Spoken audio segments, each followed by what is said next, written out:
Man, I got JR, I got LX on the show, man. Yes, sir. Yes, sir. Swag 100 podcast. Y'all see we doing the GOAT vibe thing, man. You know what I'm saying?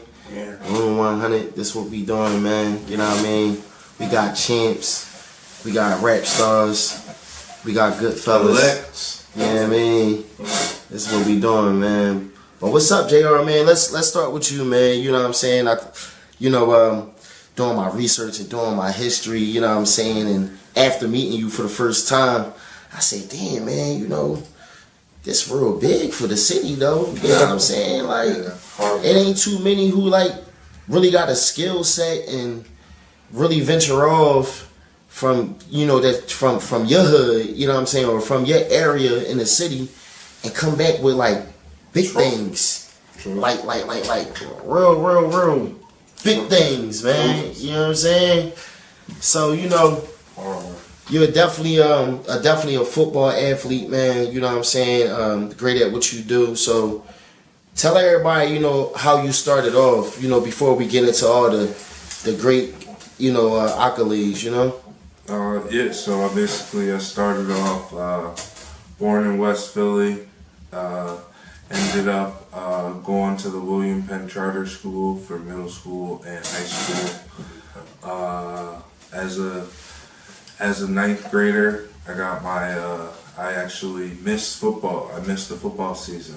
I tore my knee that year in AAU basketball. I was originally recruited to college, schools like Virginia, JMU, a lot of the Eastern schools were recruiting me for basketball, and I actually tore my knee and missed my freshman season, and I couldn't play football, and that stuck with me. And so my sophomore year, I played every play as hard as I could because I knew, you know, what it was like to miss out. And as a sophomore, I got third game of the season, I got my first offer from Stanford.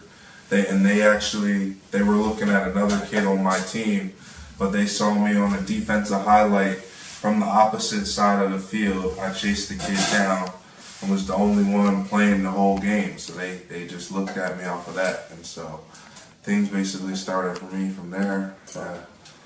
You know, I'm not a big hype guy. And, you know, sometimes I think back, I'm like, damn, I should have let recruiting play out. But, you know, that was back in the days of AIM and, you know, got the sidekick. And, you know, as soon as I sign on, you know, you got 15 coaches hitting you up. Yeah, instant messenger. Because the phones just came out, so there was no regulations. Right. And so it was instant. And so I committed the summer going into my junior year. I committed to the University of Virginia. Ended up transferring there and going to Miami, and, you know, got to play on a team that was ranked number 5 in the country for most of the season. We had a lot of injuries at the end. Was it Purdue? Nah. Purdue beat y'all that year. Nah, it was Virginia Tech. Who else? Or Pitt, North Carolina. Yeah, Pitt beat y'all. Yeah. Come on, man. Y'all focused. And y'all was number 9. Yeah, I love that. That was y'all year to win the national championship. Yeah. Like everybody was, Miami's back. Yeah. We got hurt. We had a lot of injuries, bro. Our whole offense. But so what year was that? That was 13. Right. So that was my freshman year. So we 2-10. Yeah. And we don't know what the fuck going on. And we looking at y'all, we're like, damn, Miami's back. They had another, what was it, 17 season, or 16, it was decent. This past year, it was... Yeah, but this don't count. You can't really keep track of that. Because of the COVID. So let me ask you this. So you in Miami. The team is great this year, the year that you're there. What was those vibes like?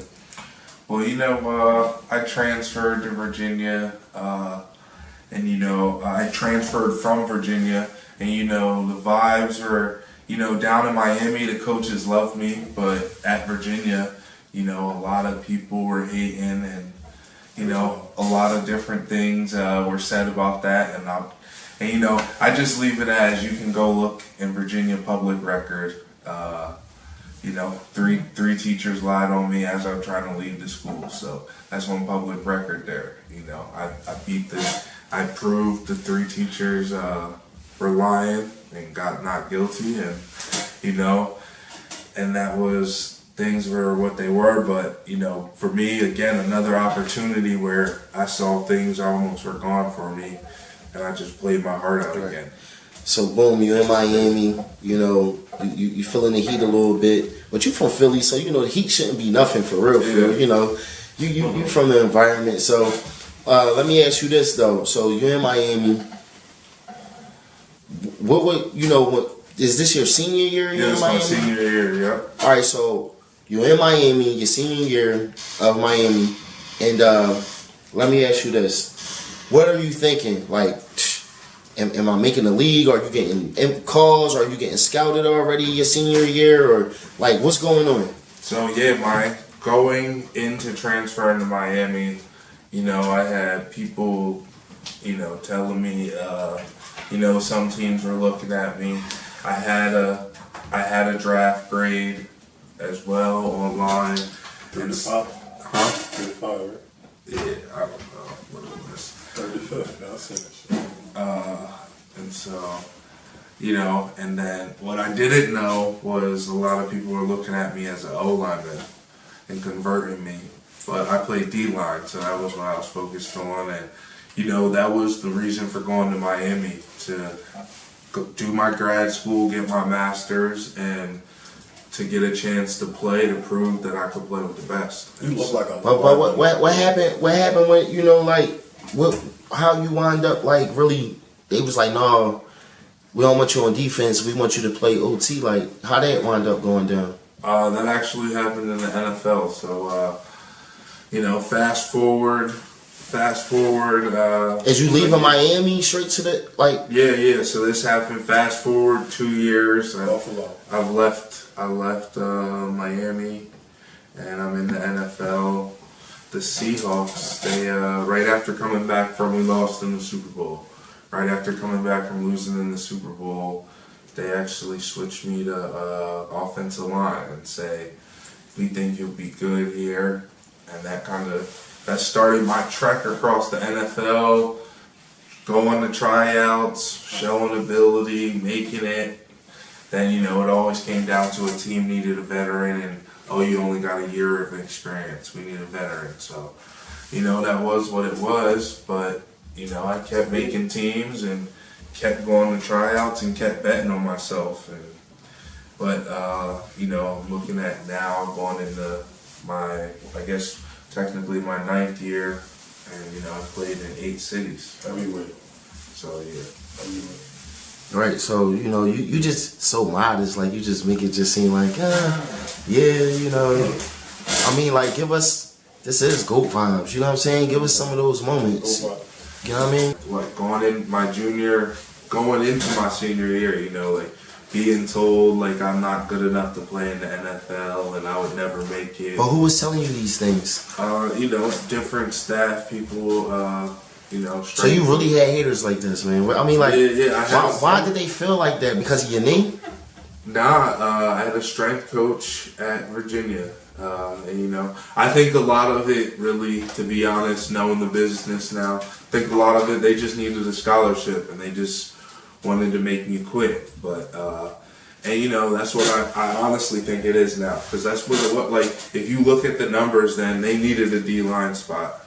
Right. And I wasn't quitting, so they just had to try to make it as unbearable as possible to try to make me give in. And instead of giving in, I just kept fighting. And then, I always, coming from my family, the whole thing was, you get your degree, and we see what you can do with football after. And so I was just like, they were fighting me tooth and nail trying to get the spot.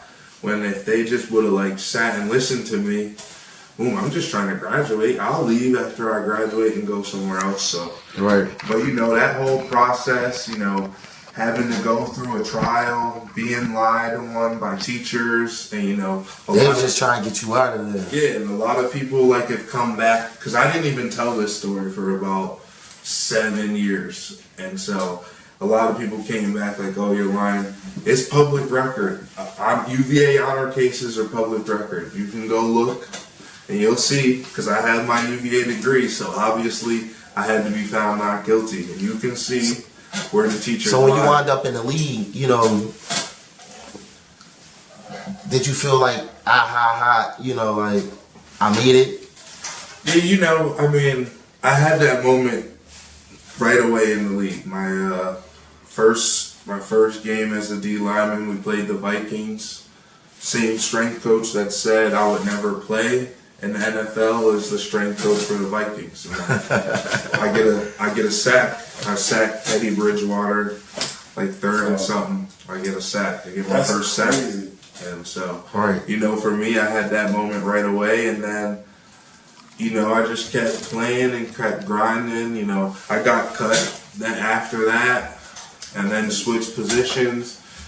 Then ended up on a Super Bowl team. Then grinding around, traveling around. You know, Talk about that for a minute. you know, it was all, you know, it's hard, and like especially like COVID happened this year, and just being home and realizing how much easier it is being home, doing stuff like this, being with Leon and You Watts. talking about being on this Super Bowl team like it's like you know what I'm saying? know what I mean? Come on, Like, man, all give of us the vibes, man. It's GOAT vibes, man. Give us the vibes. I mean, it was fun. Like, don't get like my whole family. Like, you know, for me, Is it true like the movies, like they be like, you know, y'all can't do certain things all the way up until the game, you know? I mean, so I'll give you the whole thing. All right. So we get the Super Bowl. You got your own private driver for the whole week. But you there 7 days early. Yeah, 7 days early. Right. You get till probably 4 days before the game to go do whatever. So you have your own driver, can go anywhere across Arizona. And I played, so I told you I got my first sack. So I played in Arizona in that summer. So I already knew hella people there. Right. So it was definitely a lot of fun, even though we lost. Like I was on. Oh, so this is like y'all want to get to the fun stuff? Yeah, I was on entertainment. Come on, I was on man, entertainment like- tonight. You know, I sang Katy Perry. I won an Xbox on entertainment tonight, and like if you go, I think if you find the clip, you'll hear them. They're like, oh yeah, you know that shit because you messing with all the white girls. I ended up like, E.T.? yeah. See, E.T., yo, we be downplaying shit. Yeah, and then the one Kelly, whoever she was, interviewed me. She gave me the kiss on the cheek because I could sing a little bit and shit. But we was out. Man, let's talk about it. We was out there. And I know that was crazy. I got to meet McNabb, like the party for like the night we arrived about, at the man. Super Bowl. You met McNabb. Yeah, so You from Philly, and you meet McNabb. Look how And, he come say it, on, though. man, like Look how he it's say like it. that's major. It's Yeah. like that. Come on, man, this GOAT vibes, man. Come on, JR, let's go, The man. night we arrived there, you know, we fly in. There, the one club, I kind of texted a couple people. They hosted us. Like, that was our club. We had the whole John. And we kind of, you know, hit up people, DM people, told people, you know, and let other NFL people know. And so, like, Michael Irving was there. We did the whole Miami thing. Come on, this is GOAT vibes. If I look on Mike my E, phone, come on, I'll man. find it. Me and him threw up the U together. You got that photo? Yeah, it's somewhere in my stuff. You know, I was with McNabb. That's the thing. I'm not gonna lie to you. I was saucy by the time I met McNabb, so I never got the That's why you said picture. it like that. All right, but what was the feeling like? Yo, I'm really with Yo, McNabb. like the I'm next from Philly, day after it, like I called, like you asked my best friend Jordan. Like the next day, I called him. I was like, "Yo, I was with the Bull McNabb." Like that night, like because they was all there for our party, and everybody's telling you congratulations and good luck. Like you don't realize, like, yo, I'm there with my, like, yo, Right. But the next day, like it was when it was like, yo, like What I was with these Bulls, like. before the NFL? Like, I mean, no, while you was in the NFL, when did it really kick in? Like, yo, was it that first sack, or was it later on down the line, getting close to the Super Bowl? You wanna? As far as your positioning on the team, it's just like, yeah. You want to know, like, that's what I was talking to you about. Like, COVID's been the blessing. Like, I honestly didn't even start thinking about a lot of the stuff until this past year. This past 3 months. Like, this is the first, like, I haven't worn this ring, seen this ring in 4 years. Wow. It's been in the safe locked away. Like, it's not something I readily see. Like, I just got this a year ago. And my shit from college, I just recently took them out. Yeah, so, like, it's, you know, like... So much time you could just think about shit that's important. It's not an everyday thing. Like, I had to sit back and be like, yo, I did live in... Because you got to realize, like, every season, shit, I'm on the grind. I need to get back signed. I need to be ready. Shit, I need to move to Canada. I got to deal with this contract. I got to deal with this injury to be ready for the next year. So explain to the kids that's trying to get to this high level, like, it's not just, yo, I play this, they like me, I get on this team, and I'm on the team. It's other great people like you, so... This is competition on the field, off the field, numbers, like, it's literally... It's everything. Salaries. Like, yeah, salary caps. Like, there's a million factors. All you can control is every day I go up and give them no excuse to want to get rid of me. Most of it not even football. Football. It's some little stuff that they just like. All right, like, we'll find somebody else after a while and stuff like that. And so and then like. You also gotta love it too, and like loving it means, like I was saying, like loving it means not being home in 4 years. Right. Loving it means, you know what I'm saying? Loving it means exactly like Thanksgiving don't exist. Right. Loving it means like boom. I've been wanting to do a clothing company for a number of years. Right. First time I had a break, like up in Canada, I designed onesies for the whole team, got them done. That's what I want to get into. So boom, you win the Super Bowl. We go through all of that stuff. Now we get to the point where it's like, what? How do you wind up overseas? Like, so the Bills, you know, finally 3 years, 2.5 years playing O-line. I get to the Bills, I'm running with the second string, taking some reps with the first string, and then I hurt my foot. And so I tore my foot, ended up, you know, tried to come back the same year. Bills were supposed to pick me up. Or couldn't even, like, it was shot. Like, the whole year was shot. My foot didn't come back like I thought at first and all that. And then, you know. This was 18? 17, I think. So, but that ended up happening, you know, I go into a real slump, you know, kind of depressed too, and then I kind of end up praying, and I straight up asked God, like, am I supposed to stop playing football, or what's supposed to be next? And I'm sitting every day waiting for a sign, and then, boom, Calgary calls, and I don't know, a lot of people don't know, actually, the day before, that's why it was crazy for me. The day before I got hurt, I talked to Mylon Hicks, and he got shot that day.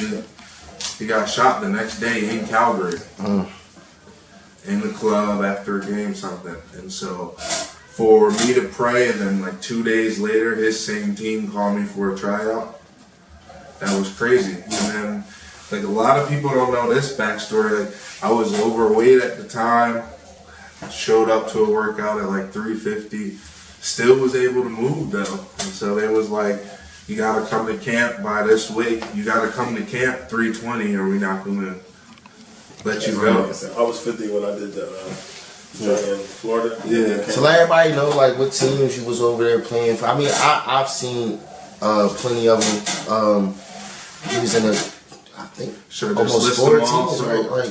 You know, should I list every team I ever played for? No, just the ones that's your highlight for, like, you know what I'm saying? Because I list them all because I get, like you said, it's like right. I guess I should say this for my story. I wasn't drafted, so every team that I was on, I went and tried out for and made it. You was a walk-on. Yeah, and I made my way. What's that movie about the Super Bowl? Oh, yeah, I know you're talking. You know what I'm talking about, though? Yeah. But Mark Wahlberg was playing him. No, Invincible, the bull who He was really a walk-on? They did the tryout in the Philly he streets. snapped though. He was Right. Vince Papale. the wide receiver. Papale. Yeah. So yeah, I had to do tryouts. Now they're more organized, but it's basically the same thing. Like they brought me in off the street, and I'm, struggling and training. Switching the O line. But that's why I feel like this story is more significant than a lot of people who come from where they come from. You know what I mean? So yeah. So you leave. You go to Europe. I mean, overseas. You play football. When you overseas, is this where you start doing like business? Like Yeah, it's it's more time.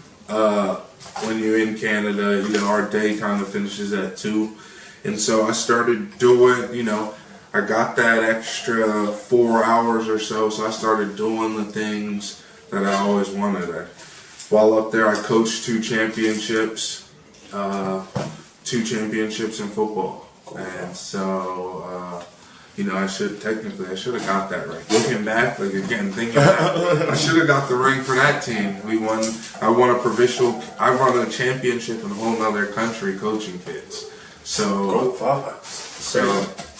then, and up there it gets cold and also they don't got people our size in Canada. And so going up there, that's when I started creating the clothes. Yeah, because I see the drip. You got the drip on right now. You know what I'm saying? You got the drip everything on. and this and that. So we started going. I started with the onesies, and that started like in the NFL every year at Christmas time. You get a gift. Hold on. So you had all like grown men just walking around in onesies. You know what? Here, right for the camera. See, some things you can show. That's what, sometimes Instagram is good for something. Yeah. I think this is when Instagram is definitely handy for this. I'll show you. But yeah, so I got onesies made for, guys who wanted them, so we could wear something in practice. You gotta understand, it's cold up there. Freezing. So after practice, you gotta, not after practice, during practice, instead of like wearing a million layers, you got this thick onesie that you can wear and be warm. And so I designed them with our colors, white on the trim, and then I got each, I got here so you can see. Everything is just crazy. Yeah. And everybody's names on the back. Oh, and that's hot. Different flavors. Yeah.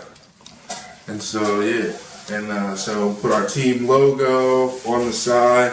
Shout out to Unichill. They partnered with me on doing this, and we had the little JR logo there. But at the time, that was my JR football logo because that was mainly what I was known for up there. But everything. I'll show you one more thing off of Instagram. This started in the winter, snowed in up there, and I had. Couldn't really do much, and I was injured, and so I drew by hand 6 logos, and every logo that's part of my company and stuff, I drew myself. So, including this strip, we got them all done and made up, and it is what it is, and that's what brings. I mean, we played together in Calgary. So that's what brings us together. I'm doing the clothing and trying to help people, and every brand kind of has a thing they do. So the goal for me with my brand is, Nike does sports. So the goal for me is with Justin Renfrow Apparel to really help musicians and sponsor musicians and stuff. And music's always been a passion, and just because of my, business savvy and I meet a lot of people in different avenues, it's always helped. So, trying to just use that, and really it's helping friends too. And that's the premise of my business too, is Justin Renfrow Apparel, bringing your brand to life. And so, that's what I'm trying to do. And that's what, through COVID, we're friends first, teammates, and also I'm trying to help him, as a friend, as a businessman, everything with music career, but it's also, you know, somebody I believe in because, you know, I think what he does is good, and so, you know, that's why we're together. You know, we saw you guys at the performance, and, you know, Nunu, she did her thing, but I was there, like, I think I know somebody that could definitely add to this, and so Chick with the Juice gave him his song, let him perform. Appreciate you. And you know, I'm just trying to help any people I know. You know, hoping we can get you streaming some of his music. You know, we got there because we all go to Glockaware, so hopefully we can get them in there. And and that's all I'm about is just trying to help people throughout my time. You know, in Canada, I've been up there 4 years. 3 of the years I've been nominated for the Community Service Award, and so that's what I do. I just try to help people, and you know, like, I don't get money from a lot of the stuff I do, but you know, seeing somebody smile, like different type of currency. Yeah, and that's a perfect way to put it. Like when I see the dude who's making his home improvement business, and I swap him out a couple shirts. And you see him rocking like, yeah, this is my shit. Like, that's good for me. You know, I've been able to, one of my close friends. That's the best value, if anything. Yeah, I've known Vinny since 3rd grade. And, you know, for me, I've been able to help his family, you know, start to put pictures together for their food. Mm-hmm. They're all coordinated now with their clothing in there. And so for me, that's what brings vibes. You know, not really making money off of that, but it's your friend. I see the slogan on the inside that says "No salt, just work." Yeah, and that's so you know, that's my dad used to text me that all the time. I never had it. It was never easy. It was never like an easy path when I was playing. Like, I didn't get drafted. I didn't know I was on the team. Like, every day I could get cut. Like, boom, it's cut down day. Like, I could be, you know, I'm one of the first options you definitely think's gonna go. And, you know, I always made it to the final cut. Some teams I stayed on, some teams I didn't, but I'd get picked back up. I keep pushing, and, you know. Just work. Yeah, so my dad would text me that all the time, and so I put that in there. And that's kind of been the motto this whole COVID while building this company. You know, I'll be talking to him at 2 a.m. and, you know, Bryant, we do the JR Network stuff together. I call him, be talking to him 3 a.m., 4 a.m. and be like, oh yeah, I'm gonna wake up in 2 hours, I'm still gonna get my workout in. So it's really the motto of this time. I've been waking up at 6 a.m., going to bed at 2 a.m. Right. You know, I'll train for the first part of the day, the middle part of the day, trying to get orders out, then the ending part of the day, trying to get the social media ready for the next morning. And, you know, I've been doing that all COVID, you know, and I think it's starting to show. And, you know, now I'm focusing on trying to help my friends and build different stuff. And if you look on my Instagram at Justin Renfrow Apparel, you'll start seeing I've been producing a lot of stuff for a lot of friends recently, and starting to have fun with it now. Definitely.